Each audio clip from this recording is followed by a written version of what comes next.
बिहार में सरकारी कर्मचारियों को लेकर एक बड़ा और सख्त फैसला सामने आया है, जिसने पूरे प्रशासनिक सिस्टम में चर्चा तेज कर दी है। दरअसल नगर विकास एवं आवास विभाग ने एक नया नियम लागू किया है, जो 6 अप्रैल 2026 से प्रभावी हो चुका है।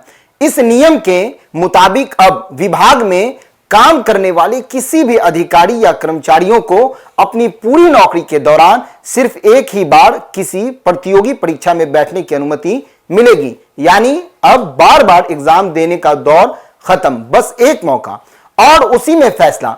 यह फैसला अचानक नहीं आया है। काफी समय से विभाग को यह शिकायत मिल रही थी कि कई कर्मचारी अपने काम से ज्यादा ध्यान प्रतियोगी परीक्षाओं में और उसकी तैयारी में लगा रहे हैं। बार बार एग्जाम देने की अनुमति लेने की वजह से सरकारी कामकाज पर असर पड़ रहा था और फाइलों की गति भी धीमी हो रही थी। सरकार का साफ कहना है कि जब कोई व्यक्ति सरकारी नौकरी में है तो उसकी पहली जिम्मेदारी जनता के प्रति होती है।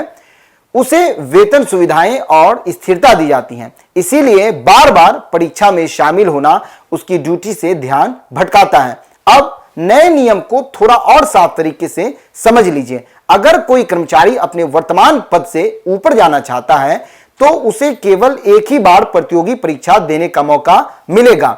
अगर वो इस एक मौके से संतुष्ट नहीं है और दोबारा प्रयास करना चाहता है तो उसे पहले अपनी नौकरी छोड़नी होगी। यानी नौकरी में रहते हुए कई बार कोशिश करने का रास्ता पूरी तरह से बंद कर दिया गया है। सरकार ने यह भी साफ कह दिया है कि आदेश पूरी तरह अधिकृत है और इसे सख्ती से लागू किया जाएगा। सभी संबंधी विभागों और अधिकारियों को इसकी जानकारी दे दी गई है ताकि कहीं भी नियमों की अनदेखी ना हो। साथ ही यह भी संकेत दे दिए गए हैं कि अगर कोई इस नियम का उल्लंघन करता है तो उसके खिलाफ कार्रवाई की जा सकती है। अब इस फैसले के असर की बात करें तो इसके दो पहलू सामने नजर आते हैं। एक तरफ सरकार को उम्मीद है कि इससे कामकाज में स्थिरता आएगी और कर्मचारी अपनी जिम्मेदारियां पर ज्यादा फोकस करेंगे, लेकिन दूसरी तरफ यह नियम उन लोगों के लिए मुश्किल खड़ी कर सकता है जो नौकरी के साथ साथ बेहतर अवसरों के लिए तैयारी करते हैं, जैसे यूपीएससी, बीपीएससी या अन्य बड़ी परीक्षाएं। ऐसे कर्मचारियों के लिए अब यह फैसला एक बड़ा रिस्क बन गया है। या तो नौकरी रखें या फिर पूरी तरह से दांव लगाएं।